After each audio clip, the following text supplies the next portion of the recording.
Ada sebuah kisah tentang seorang wanita cantik dan kaya yang tertipu oleh seorang lelaki yang memiliki kasta jauh dari dirinya. Hal itu bisa terjadi karena sang lelaki mengaku memiliki kemampuan sakti dan juga mampu memberikannya keturunan.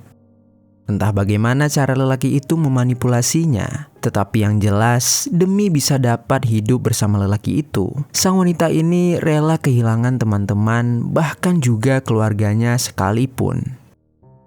Sang wanita tak pernah menyangka bahwa sejak awal tujuan lelaki itu mendekatinya hanya untuk menguasai hartanya. Untuk itu, bukannya mendapatkan apa yang dia mau, wanita itu malah menemui akhir hidupnya dengan cara dikubur hidup-hidup di halaman depan rumahnya.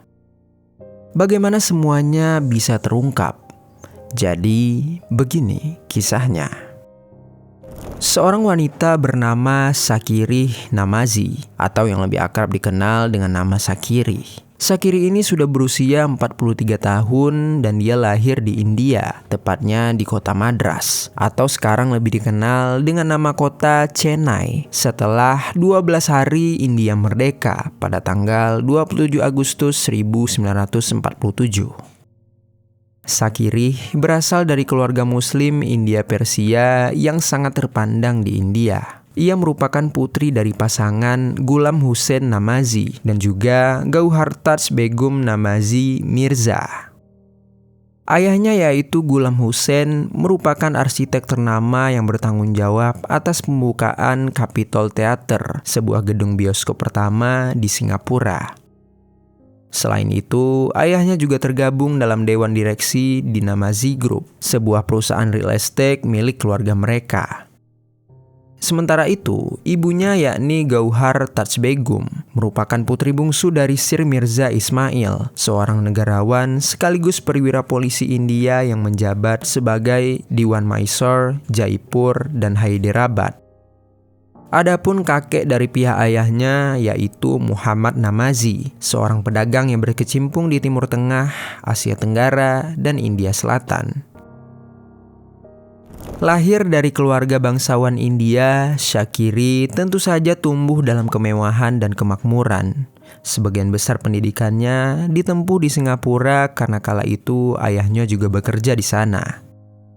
Di keluarga dan lingkungannya, Sakirih dikenal sebagai gadis yang sangat cantik dan juga menawan.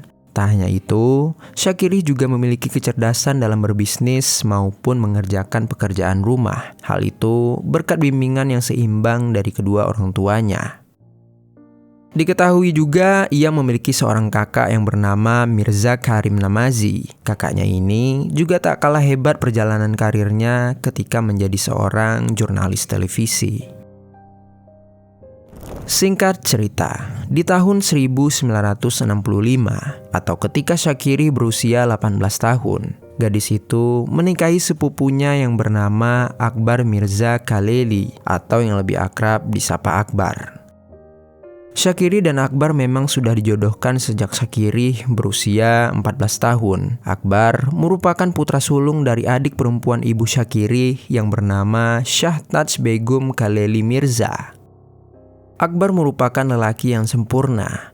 Paras lelaki itu tampan dan ia tampak cocok dengan Sakirih yang dikenal dengan kecantikannya yang menawan. Tak hanya itu, Akbar juga memiliki kecerdasan, tubuh yang atletis, dan karirnya pun sangat cemerlang. Diketahui, ia pernah menjadi mahasiswa terbaik ketika belajar hukum di Loyola College yang berada di Chennai. Dan ia juga ternyata terkenal sebagai pemain tenis terbaik di India Selatan. Namun, alih-alih menjadi pengacara ataupun atlet, pada tahun 1954, Akbar memilih untuk menjadi diplomat dan bertugas di berbagai jabatan yang berada di Delhi, Baghdad, Kolombo, Paris, dan juga Amman. Meski pernikahan Akbar dan Sakirih bermula dari perjodohan, tetapi orang-orang di sekitarnya merasa mereka berdua adalah pasangan yang sangat serasi. Setelah menikah, Akbar dan Sakirih tinggal di Madras, yaitu wilayah yang dekat dengan keluarga mereka. Meskipun begitu, mereka berdua lebih sering berpindah-pindah dari satu negara ke negara lain. Hal itu tentu saja karena tuntutan dari pekerjaan Akbar. Selama itu pernikahan mereka pun terlihat sangat harmonis dan bahagia. Bahkan tak lama setelah menikah, Akbar dan Syakiri langsung dikaruniai 4 orang putri yang berusia berdekatan. Yang mana putri pertamanya bernama Zibudeh Kaleli yang lahir pada tahun 1965 di Madras. Kemudian putri keduanya bernama Sabah Bakesi yang lahir pada tahun 1966 di Delhi. Lalu putri ketiganya bernama Rehan Yafardala yang lahir pada tahun 1969 di Paris. Kemudian putri terakhir yaitu Begum Eksmat Kaleli yang lahir pada tahun 1972 tepatnya di Amman, Yordania. Singkat cerita, di tahun 1976, karir Akbar pun bisa dibilang semakin gemilang. Akbar menjabat sebagai duta besar untuk Iran. Pada saat itu, Syakiri dan putri-putrinya ikut pindah ke Iran bersama Akbar. Namun, di tahun 1978, karena terjadinya revolusi Iran saat itu, mereka memutuskan untuk kembali ke India. Saat berada di India, Syakiri dan putri-putrinya kemudian pindah dari Madras menuju Bungalore. Karena saat itu Syakiri ingin berkecimpung di bidang real estate konstruksi mengikuti jejak kakek buyutnya, yaitu Aga Ali Asker. Dan ternyata selama ini Syakiri merasa bahwa hidupnya seperti sia-sia saja karena ia hanya mengikuti suaminya pergi dan berbakti kepadanya. Untuk itulah ketika Akbar masih berada di Iran dan dirinya berada di India, Syakiri tidak ingin berdiam diri. Ia ingin memulai mengembangkan bakat pribadinya dan menggali potensi dirinya sendiri. Meski saat itu sambil berbisnis, Syakiri tetap menjalankan perannya sebagai ibu dan istri yang baik. Namun, pada titik ini rumah tangganya mulai mengalami keretakan sedikit demi sedikit. Akbar mulai mempersalahkan kerenggangan emosional antara dirinya dan Syakiri selama wanita itu sedang bekerja. Sementara itu, Syakiri pun ternyata merasakan hal yang sama. Wanita itu mulai sering protes setiap kali Akbar harus kembali ke Iran atau bahkan tidak pulang-pulang ke India karena urusan pekerjaan. Pertengkaran pun tak bisa terhindarkan di antara mereka. Lama-kelamaan, kehangatan pun hilang secara perlahan-lahan dari rumah tangga mereka. Pada tahap ini, semuanya mulai terasa berat bagi Syakiri. Syakiri merasa kesepian dan kewalahan mengurus keempat putrinya seorang diri. Suaminya pun tak ada di rumah untuk menemaninya dan juga tak mendukung ketika Syakiri mencari kesibukan lain. Sementara itu, di lain sisi di kisah ini, hiduplah seorang lelaki bernama Swami Sradananda atau yang biasa dipanggil Swami. Swami merupakan penasehat seorang begum dari Rampur pada tahun 1970 sampai 1980-an. Sebagai informasi, begum merupakan sebuah gelar kehormatan untuk seorang wanita yang merupakan anak dari bangsawan atau orang yang terhormat di India. Swami sendiri bisa diangkat menjadi penasihat untuk seorang begum karena kemampuannya dalam merangkai kata dan pengetahuannya di bidang properti. Diketahui nama Swami memang terkenal karena mulutnya yang manis dan pandai mengucapkan nasihat-nasihat bijak. Rumornya, lelaki itu bahkan mewarisi kesaktian dewa sehingga dikenal sebagai Godman atau putra dewa. Tetapi meskipun begitu, tak ada satupun informasi yang mengatakan dari mana asalnya Swami ini dan siapa keluarga kandungnya. Satu-satunya informasi yang diketahui tentang Swami hanyalah nama aslinya yang sebenarnya, yaitu Murali Manohar Misra. Di tahun 1982, Syakiri dan Akbar bertemu dengan Swami untuk pertama kalinya di sebuah pesta yang diadakan oleh Nawab atau pemimpin Rampur kala itu. Saat mengenal Swami, Akbar sangat tertarik dengan pria itu. Apalagi ketika Swami berkata kepada Akbar bahwa dirinya memiliki banyak murid di seluruh India. Setelah itu, karena ada ketertarikan, Akbar kemudian mengundang Swami ke rumahnya untuk menjadi penasihat bisnis bagi Syakiri. Setelahnya, meskipun Akbar sedang berada di Iran, Swami tetap rutin mendatangi rumah itu demi membantu bisnis Syakiri. Secara penampilan, Swami ini jelas jauh tertinggal jika dibandingkan dengan Akbar. Lelaki itu berwajah tua, bertubuh gempal, dan juga tidak terlalu tinggi. Untuk itulah Akbar merasa biasa-biasa saja ketika lelaki itu bersama istrinya di rumahnya. Akbar tak pernah sadar bahwa meski penampilan suami tak semenarik dirinya, tetapi di balik itu, mulutnya yang manis dan lembut bisa menjadi racun yang dapat membuat Syakiri beralih kepadanya. Kala itu, suami datang di saat yang tepat, yaitu ketika hubungan Akbar dan Syakiri sedang merenggang dan Syakiri sedang merasa kesepian. Perlahan-lahan, suami berusaha mempengaruhi Syakiri dengan pujian-pujiannya kepada wanita itu. Tak hanya itu, berkali-kali suami juga mengatakan kepada Syakiri tentang betapa ruginya Akbar karena meninggalkannya sendirian dan kesepian di rumah. Rayuan-rayuan mautnya akhirnya perlahan berhasil mendobrak hati Syakiri. Wanita itu mulai terbuka dan sering mencurahkan isi hatinya kepada suami. Bahkan Syakiri juga menceritakan keinginan terdalamnya kepada suami, yaitu mengenai dirinya yang sangat ingin memiliki seorang putra.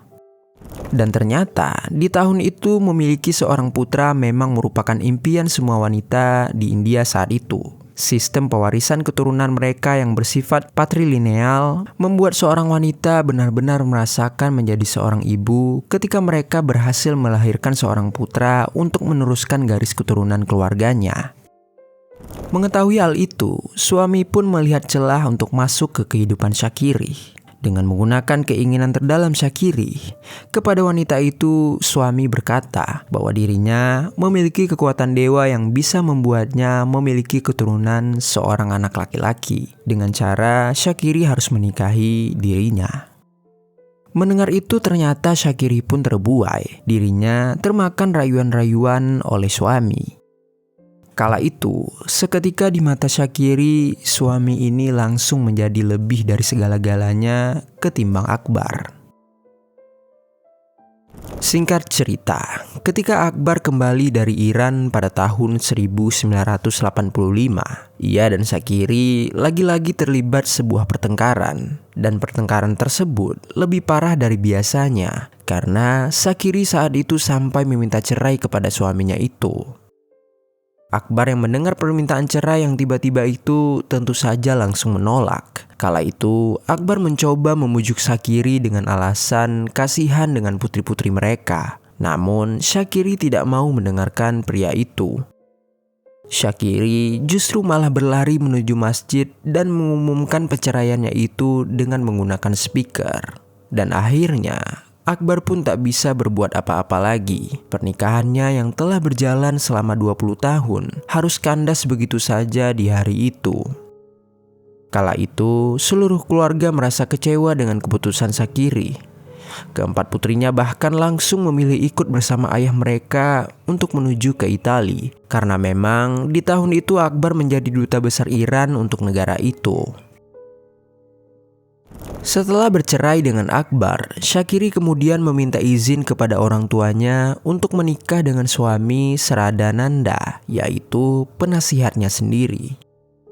Mendengar hal itu, orang tua Syakiri pun jelas dengan lantang menolak permintaannya. Apalagi suami saat itu masih beragama Hindu, sedangkan Syakiri dan seluruh keluarganya adalah penganut Islam yang tergabung dalam komunitas Syiah Ortodok di India. Tetapi, meskipun mendapatkan larangan dari berbagai pihak, Syakiri tetap saja tak peduli. Kala itu, ia benar-benar telah terbutakan, entah karena cinta ataupun karena obsesinya untuk memiliki seorang anak laki-laki. Dan akhirnya, pada tahun 1986, tepat 6 bulan setelah Syakiri bercerai dengan Akbar, pernikahan antara Syakiri dan suami pun akhirnya dilaksanakan. Kala itu, pasangan tersebut tinggal di daerah 81 Richmond Road, salah satu properti milik Syakiri yang terletak di Bengaluru, Karnataka.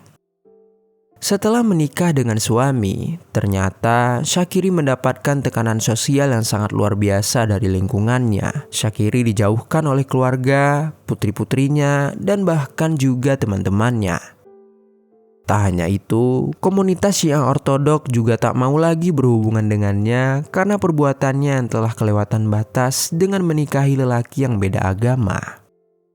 Suami yang mengetahui Syakiri dikucilkan, ia malah merasa senang. Sejak awal, tujuannya mendekati Syakiri memang bukan semata-mata untuk cinta ataupun hanya karena kecantikannya saja.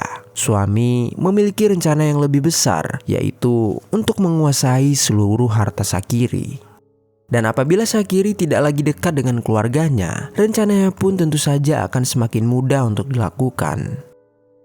Untuk memuluskan rencana jahatnya, pria itu memainkan perannya dengan sangat baik sebagai seorang suami Syakiri. Saat itu Syakiri semakin mabuk kepayang dan merasa hanya pria itulah tempatnya bersandar. Kemudian ketika Syakiri sudah mulai terbuai dengan segala tipu dayanya, pria itu pun mulai bergerak dengan mengalihkan semua properti milik Syakiri menjadi atas namanya dengan menggunakan surat kuasa. Tak sampai situ saja, pria itu juga berhasil membuat Syakiri sangat percaya kepadanya sehingga ia pun berhasil mendapatkan akses ke semua rekening dan juga brankas milik Syakiri. Selama bertahun-tahun, segala tipu muslihat itu berlangsung sangat mulus. Suami berhasil menipu Syakiri dan perlahan-lahan menguasai seluruh harta milik wanita itu. Namun, di tengah-tengah semua upayanya itu, tiba-tiba saja semuanya berubah di tahun 1990. Saat itu, putri-putri Syakiri akhirnya kembali dari Italia untuk pulang ke India. Dan kala itu juga, secara tidak sengaja Syakiri bertemu dengan putri keduanya, yaitu Sabah.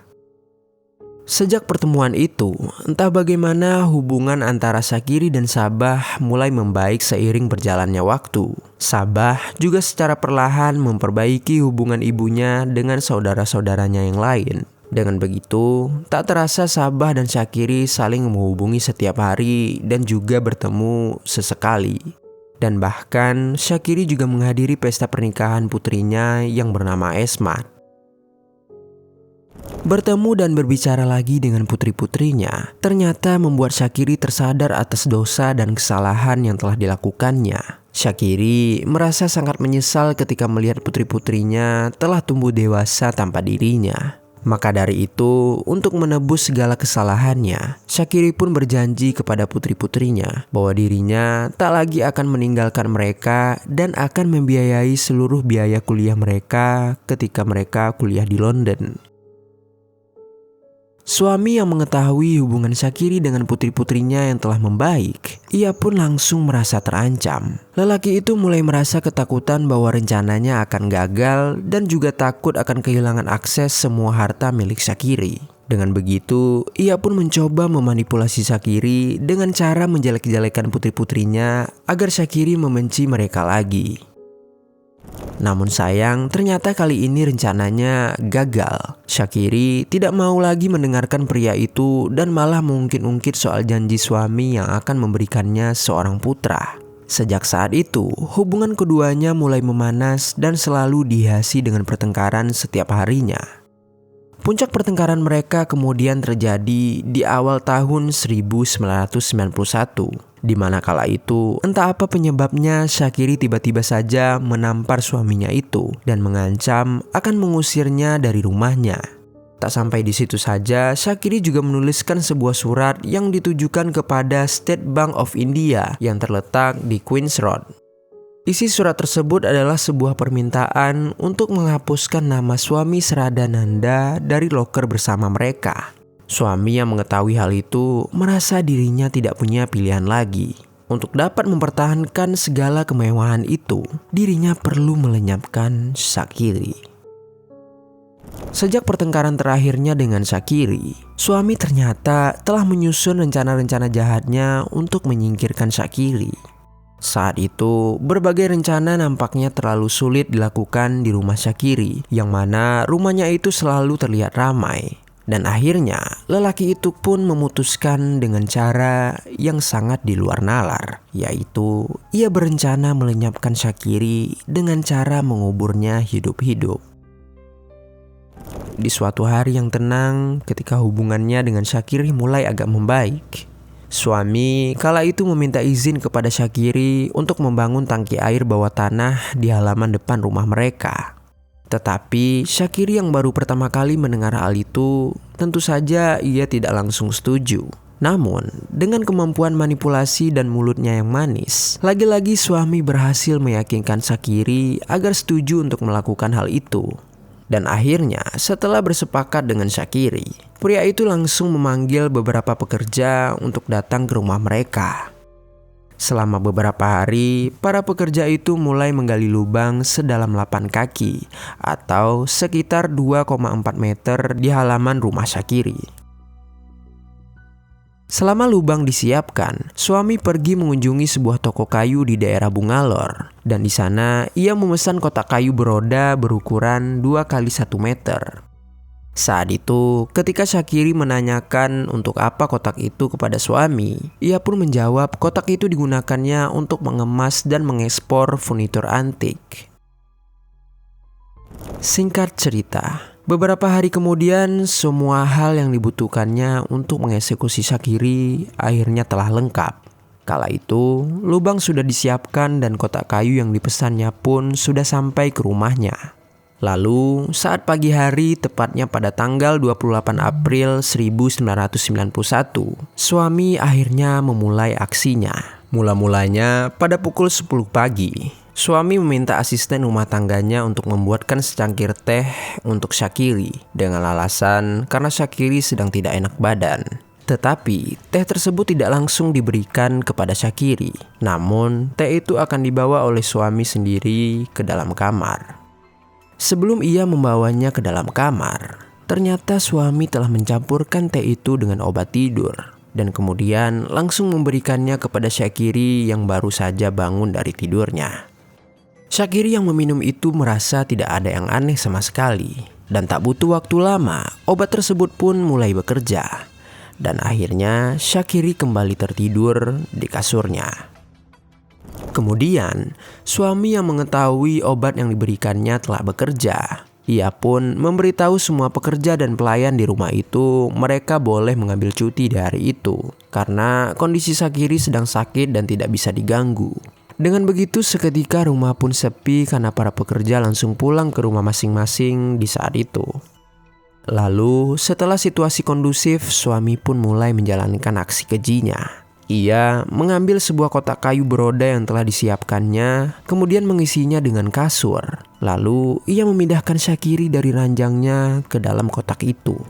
Kala itu, Syakiri masih berada di bawah pengaruh obat tidur yang diminumnya, sehingga tak ada perlawanan sama sekali dari wanita itu. Lalu, setelah berhasil memasukkan Syakiri ke dalam kotak itu, ia pun langsung menutup kotak dan memakunya dengan sangat rapat. Kemudian, ia pun mendorong kotak yang seperti peti itu ke dalam lubang sedalam 6 kaki yang telah disiapkannya. Setelahnya, lubang itu pun ia timpa dengan tanah agar tertutup dan tidak mencurigakan.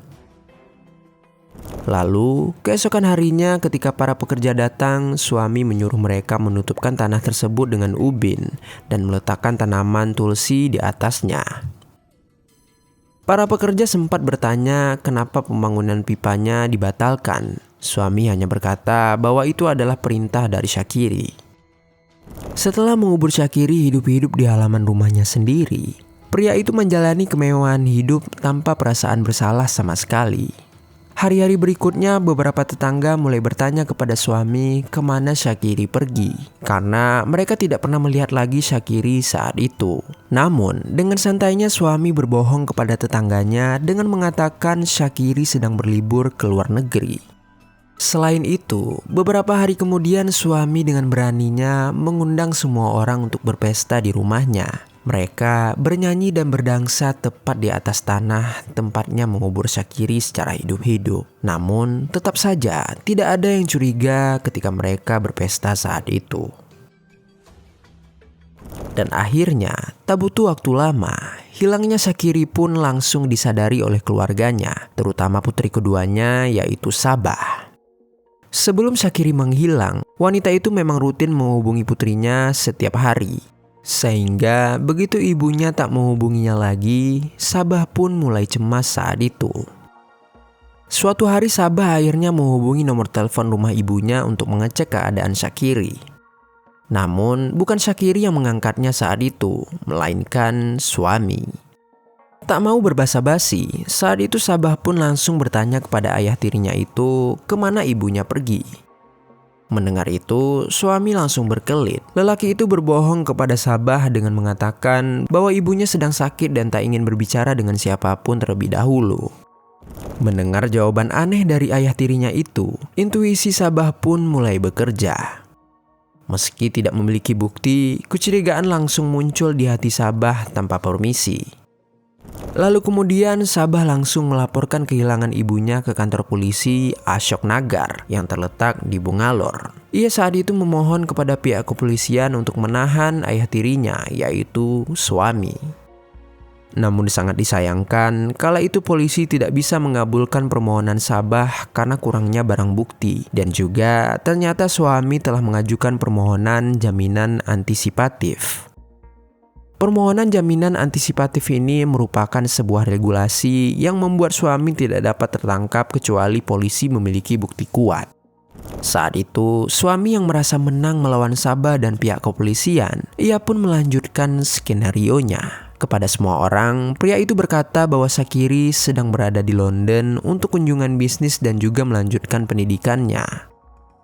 Dan di samping itu, masih di tahun 1991, suami juga membuat sebuah perusahaan bernama Syakiri Sradananda Finance Ltd. Dan di sana ia menunjuk dirinya sendiri sebagai mitra aktif. Melihat itu, anak kedua dari Syakiri yaitu Sabah tetap tidak menyerah. Gadis itu terus menekan pihak kepolisian untuk melakukan penyelidikan atas kehilangan ibunya. Dengan begitu, penyelidikan pun akhirnya dilanjutkan tanpa sepengetahuan dari suami. Singkat cerita, di tahun 1994, polisi berhasil menemukan mantan pekerja dan pelayan di rumah Syakiri. Dan 2 di antaranya berkenan memberikan kesaksian atas kehilangan Syakiri di rumah itu dan juga pembangunan pipa yang dihentikan secara tiba-tiba. Mendengar itu, polisi pun langsung menaruh kecurigaan akan pembangunan pipa yang tidak selesai itu. Dan mereka langsung segera mengerahkan pasukan untuk memeriksanya. Ketika pihak polisi mulai melakukan pemeriksaan, berbekal arahan dari 2 orang saksi, akhirnya jasad Syakiri pun ditemukan.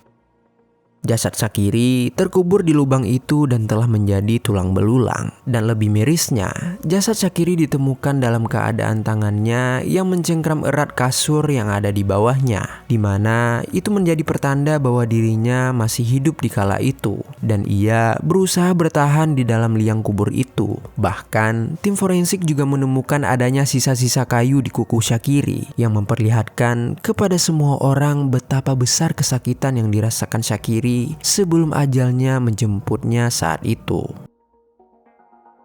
Setelah penemuan itu, suami pun langsung ditahan di kantor polisi karena Taka untuk diinterogasi. Selama proses interogasi, suami yang merasa telah terpojok akhirnya mengakui segala kejahatannya. Namun, meskipun begitu, sikap suami benar-benar sangat tenang. Tak terlihat sedikit pun penyesalan dari dirinya. Setelah pengakuannya, suami pun langsung didakwa atas pengeksekusian Syakiri. Kala itu, kasusnya menjadi kasus pertama di India yang menjadikan video penggalian makam dan tes DNA pada jasad sebagai bukti. Adapun persidangannya sendiri baru dimulai pada tahun 1997 dan itu pun prosesnya sangat memakan waktu mengingat sedikitnya bukti dan saksi yang tersedia. 8 tahun kemudian, tepatnya pada tanggal 21 Mei 2005, pengadilan pun akhirnya menjatuhkan hukuman eksekusi dengan cara digantung kepada suami.